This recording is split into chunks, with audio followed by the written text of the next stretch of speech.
Hello everyone, welcome to Learning Sport by Mehak. So today our topic is types of direct taxes in India. So topic शुरू करने से पहले अगर आप channel पे नए हैं तो please subscribe my channel learning spot by Mahak. तो करते हैं स्टार्ट।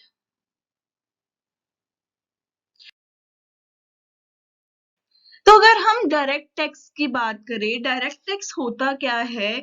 अभी जिस पे टैक्स लग रहा है, लेवी हो रहा है, ठीक है, मींस वो हुआ टैक्स बियरर, ठीक है, और वही गवर्नमेंट को टैक्स पे कर रहा है डायरेक्टली, ठीक है, तो वही हमारा टैक्स पेयर होता है। वो अपना जो टैक्स का बर्डन है किसी और पे शिफ्ट नहीं कर सकता, ठीक है, उसे हम बोलते हैं डायरेक्ट टैक्स, जहां पे टैक्स पेयर और टैक्स बियरर एक ही पर्सन होता है, सेम पर्सन होता है, ठीक है, वहां पे हम बर्डन ऑफ टैक्स किसी और पे शिफ्ट नहीं कर सकते, ठीक है। अभी अगर हम बात करें डायरेक्ट टैक्सेस की, ठीक है, टैक्स बेसिकली गवर्नमेंट को जो जनरल पब्लिक पे करती है, रेजिडेंट ऑफ इंडिया पे करती है, और गवर्नमेंट के लिए main source of income tax ही होता है, ठीक है। तो मेजर सोर्स ऑफ इनकम हमारा होता है टैक्स। तो इसमें एक आता है हमारा डायरेक्ट टैक्स, दूसरा आता है इनडायरेक्ट टैक्स। तो डायरेक्ट टैक्स में कौन कौन से टैक्सेस आते हैं? एक तो इनकम टैक्स, ठीक है, इनकम टैक्स जो अगर सपोज मैं इनकम अर्न कर रही हूँ, ठीक है, तो उस पे टैक्स कौन पे करेगा? मैं ही पे करूंगी। गिफ्ट टैक्स, अगर हम किसी को गिफ्ट देते हैं उस पे टैक्स लेवी होता है, वो भी हमारी डायरेक्ट टैक्स की टाइप है। वेल्थ टैक्स मीन अपनी प्रॉपर्टी, ग्लोबली मेरी जितनी भी प्रॉपर्टी है उस पे टैक्स अगर मुझे पे करना पड़ रहा है तो वो भी डायरेक्ट टैक्स है। सिक्योरिटी ट्रांजैक्शन टैक्स, अगर लिस्टेड शेयर्स की मैं डीलिंग कर रही हूँ, ठीक है, तो उस पे टैक्स लगता है, उसे भी मैं डायरेक्ट टैक्स बोलूंगी। फ्रिंज बेनिफिट टैक्स, अगर मेरा एम्प्लॉयर, ठीक है, मुझे कोई एक्स्ट्रा बेनिफिट दे रहा है, ठीक है, सैलरी के ऊपर मतलब एक्स्ट्रा बेनिफिट मिल रहे हैं, उसे मैं फ्रिंज बेनिफिट बोलूंगी। तो उस पे अगर टैक्स लग रहा है तो वो भी एक डायरेक्ट टैक्स है। कॉर्पोरेशन टैक्स हमारा कंपनीज पे लगता है, कॉर्पोरेट्स पे लगता है, ठीक है, वन बाय वन सारे डिस्कस करते हैं। बट अभी इनमें से कुछ टैक्सेस जो हैं वो अबॉलिश हो गए हैं, ठीक है, इनमें से कुछ टैक्सेस जो हैं वो अबॉलिश हो गए हैं, जिन पे अभी टैक्स नहीं लगता, ठीक है।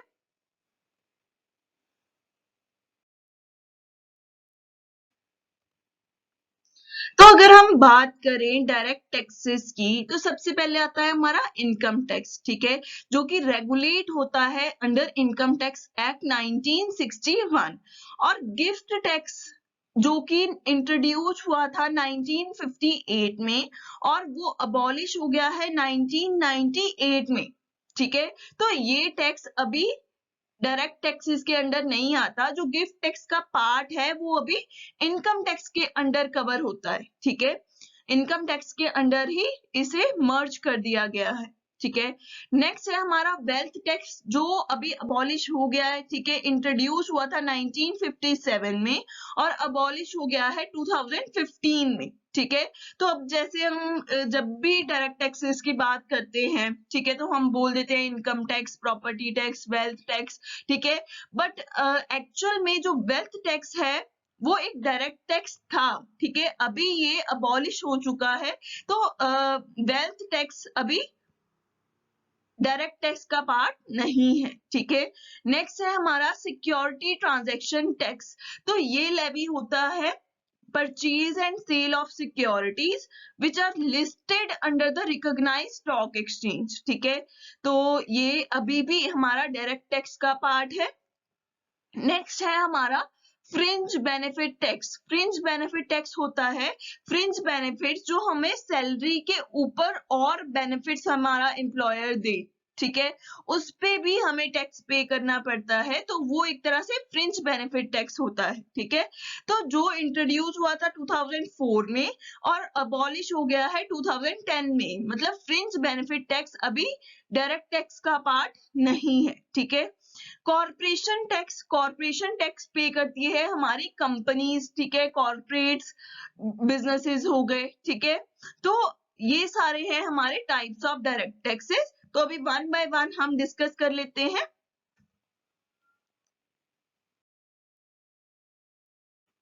तो इनकम टैक्स हमारा क्या है, रेगुलेट होता है अंडर इनकम टैक्स एक्ट 1961।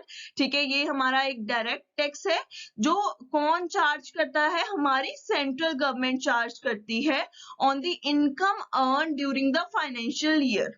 ठीक है, जो भी हम पैसा कमाते हैं, ठीक है, अर्न करते हैं ड्यूरिंग द फाइनेंशियल ईयर, उस पे हम जो टैक्स पे करते हैं सेंट्रल गवर्नमेंट को, ठीक है, by the individuals and businesses, it is calculated based on the tax slab defined by the income tax department. ठीक है, हर साल जो income tax department tax slabs देता है उसके अकॉर्डिंग हमें टैक्स पे करना होता है। ठीक है, this is taxes on individual और हिंदू अनडिवाइडेड फैमिली और any tax payer other than companies, मतलब कंपनीज के अलावा बाकी सब पे, ठीक है, ये इनकम टैक्स लेवी होता है। ठीक है, और page on the income receive, जितनी इनकम वो रिसीव करते हैं ड्यूरिंग द फाइनेंशियल ईयर उस पे वो टैक्स पे करते हैं। And the law prescribe the rate at which such income should be tax. Law prescribe करता है कि हमें रेट, हमारा रेट ऑफ टैक्स क्या होगा, कितना हमें टैक्स पे करना है हमारी इनकम पे।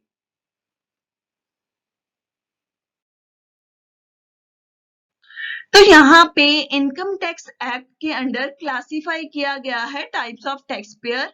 ठीक है, different type of tax payers हैं। ठीक है, जहाँ पे डिफरेंट टैक्स रूल्स अप्लाई होते हैं।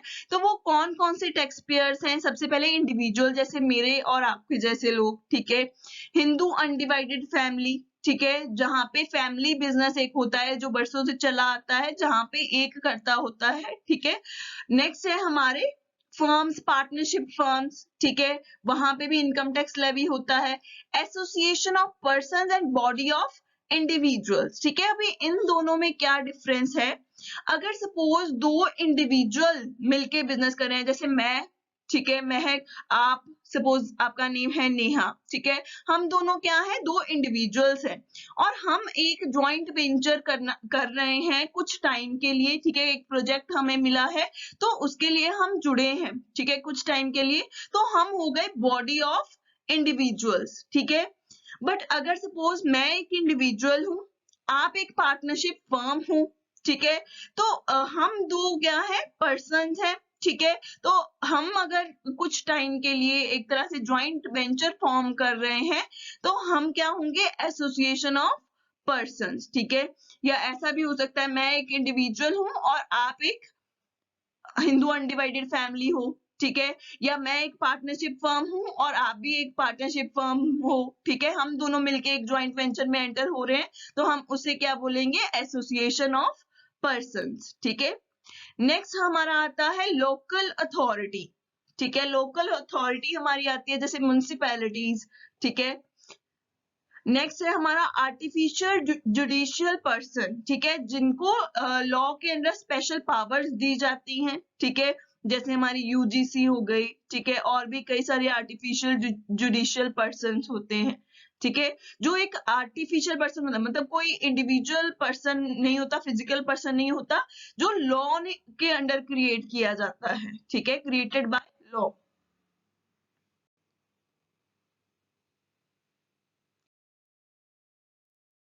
नेक्स्ट अगर हम बात करें गिफ्ट टैक्स की, ठीक है, तो गिफ्ट टैक्स अभी कवर होता है अंडर इनकम टैक्स। ठीक है, the government introduce a gift tax in April 1958 and regulated by gift tax act 1958। ठीक है, जब इंट्रोड्यूस हुआ था 1958 में तो उसका एक एक्ट भी आया था, गिफ्ट टैक्स एक्ट 1958। ठीक है, with the objective to impose taxes on giving and receiving gifts under certain specific circumstances. तो उन्होंने जो भी हम गिफ्ट्स रिसीव करते हैं, ठीक है, या किसी को गिफ्ट देते हैं, उन पे कैसे टैक्सेस इम्पोज होंगे, वो सारा कैसे रेगुलेट होगा, ये सारी चीजें इसमें डिफाइंड थी। ठीक है, gifts in the form of cash, demand draft, bank cheques और anything having value were covered. ठीक है, जिसकी भी कोई वैल्यू होती थी वो सारा इसमें कवर होता था। However, the Gift Tax Act was abolished in October 1998 and made all gifts tax free. ठीक है, 1958 में ये एक तरह से बिल्कुल abolish कर दिया गया और सारे के सारे गिफ्ट्स टैक्स फ्री कर दिए गए। बट उसके बाद गिफ्ट टैक्स एक्ट एक्ट जो है दोबारा री इंट्रोड्यूस किया गया इन अ न्यू फॉर्म, बट उसे कहाँ पे इंक्लूड किया गया? इनकम टैक्स के अंडर, ठीक है, जो हमने पीछे पढ़ा 2004 में ये जो गिफ्ट टैक्स एक्ट है वो री इंट्रोड्यूस किया गया, बट उसके जो प्रोविजंस है किसमें इंक्लूड किए गए? इनकम टैक्स में, ठीक है। It is highly important to have a basic understanding of taxation on gifts in India to avoid any ignorant और अनप्लान्ड टैक्स आउटफ्लो, ठीक है। तो अगर जैसे हम गिफ्ट्स वगैरह का आउटफ्लो करते हैं, अनप्लान्ड करते हैं, तो उस पे भी टैक्सेस इम्पोज होते हैं, बट वो उसके जितने भी प्रोविजंस हैं अभी इनकम टैक्स में इंक्लूड किए गए हैं।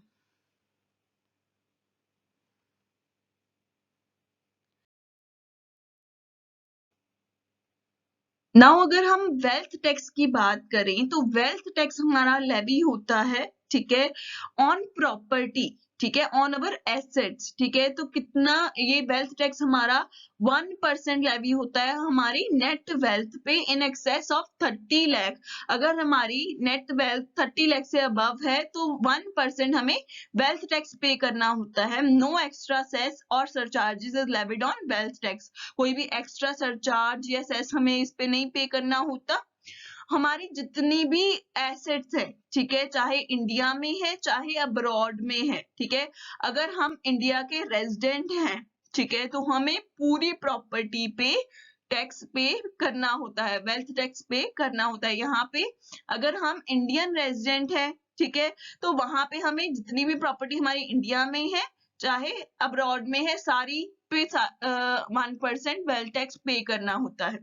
और वेल्थ टैक्स हमारा डायरेक्ट टैक्स है जो कि एक तरह से इंट्रोड्यूस किया था with the aim at reducing wealth inequality, ठीक है। किसी के पास ज्यादा प्रॉपर्टी है, किसी के पास कम प्रॉपर्टी है, ठीक है, तो एक तरह से इनइक्वालिटी को रिड्यूस करने के लिए वेल्थ टैक्स इंट्रोड्यूस किया गया था।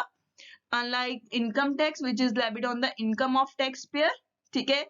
वेल्थ टैक्स किसके अंडर गवर्न होता है? वेल्थ टैक्स एक्ट 1957 के अंडर, जो किस पे एप्लीकेबल होता है? हमारे इंडिविजुअल्स पे, एचयूएफ पे और कंपनीज पे। और इसका डिसाइडिंग फैक्टर हमारा होता था रेजिडेंशियल स्टेटस। अगर कोई भी इंडिया का रेजिडेंट है तो उस पे वेल्थ टैक्स एप्लीकेबल होता है, ठीक है। The thumb rule is the resident Indians are subject to wealth tax on their global assets. But अगर कोई एनआरआई क्यों ना हो, ठीक है, और उसकी प्रॉपर्टी अगर इंडिया में है, ठीक है, NRIs fall under the ambit of wealth tax for the asset held in India, तो वो भी wealth tax के अंडर कवर होते हैं, ठीक है। तो जितने भी रेजिडेंट हैं, इंडियन रेजिडेंट है, उनपे वेल्थ टैक्स लेवी होता है ऑन देयर ग्लोबल एसेट, चाहे उनकी प्रॉपर्टी इंडिया में है चाहे अब्रॉड में है, ठीक है। अब तो ये जो वेल्थ टैक्स है वो अबॉलिश हो गया है, ठीक है, अभी लेवी नहीं होता।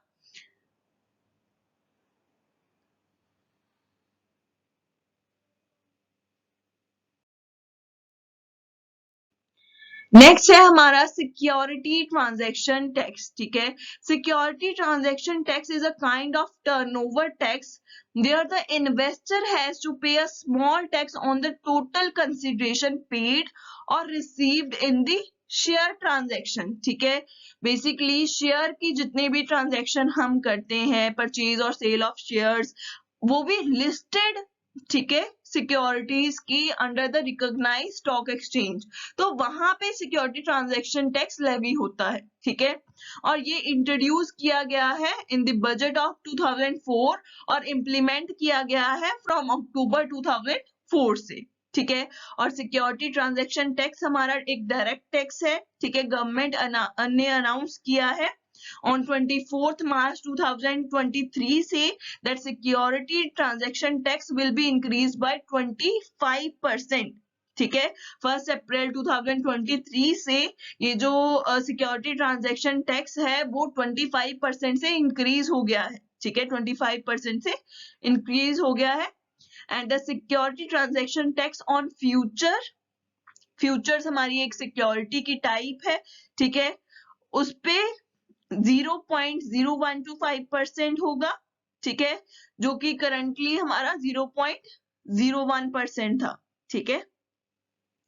एंड ऑप्शंस पे 0.0625% होगा, जो कि 0.05% था। ठीक है, फ्यूचर्स पे भी 25% इंक्रीज हुआ है और ऑप्शंस पे भी इंक्रीज हुआ है। ठीक है, और ये टैक्स कौन लेवी करता है? हमारी union government mean central government levy करती है और कलेक्ट करती है सिक्योरिटी ट्रांजैक्शन टैक्स। अगर हम एग्जांपल के साथ समझें तो सपोज अगर मैंने 500 शेयर्स परचेज किए हैं एट 100 रुपीज, ठीक है, और सोल्ड किए हैं 105 में, ठीक है, और 200 शेयर्स मैंने दोबारा परचेज किए हैं एट 110 रुपीज, ठीक है।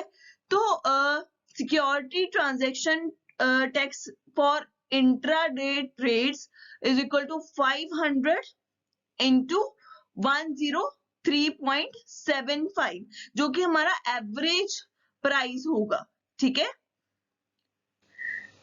तो उस पे अगर हम सिक्योरिटी ट्रांजैक्शन टैक्स कैलकुलेट करें 0.025%, तो वो हमारा अप्रोक्सीमेटली 12.969 आएगा। ठीक है, जिसे हम अगर राउंड ऑफ करें तो 13 रुपीज हमारा आएगा सिक्योरिटी ट्रांजैक्शन टैक्स।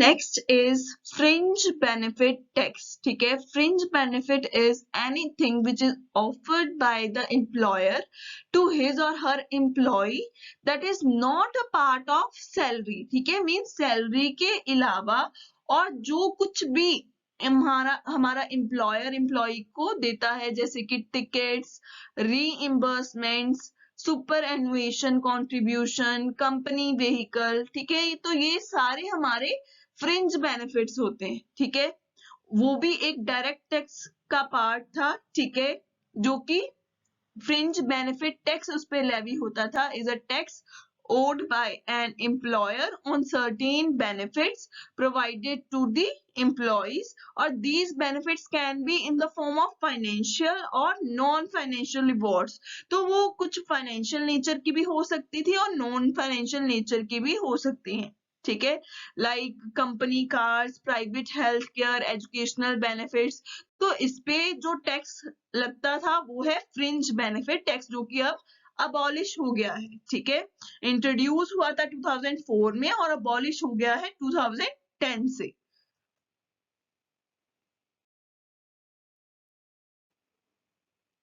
नेक्स्ट आता है हमारा कॉर्पोरेशन टैक्स। ठीक है, जो लेवी होता है हमारे कॉर्पोरेट्स पे।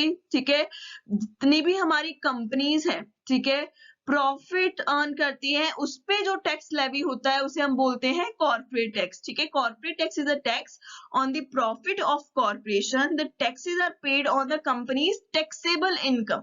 जितनी भी उनकी टैक्सेबल इनकम है, ठीक है, वो कैसे कैलकुलेट करता है? जितना उनका रेवेन्यू है उसमें से cost of goods sold minus कर देते हैं, general and administration expenses minus कर देते हैं, selling and marketing, research and development, depreciation और अदर ऑपरेटिंग कॉस्ट जब हम माइनस कर देते हैं तो वहां पे हमारा कैलकुलेट होता है टैक्सेबल इनकम।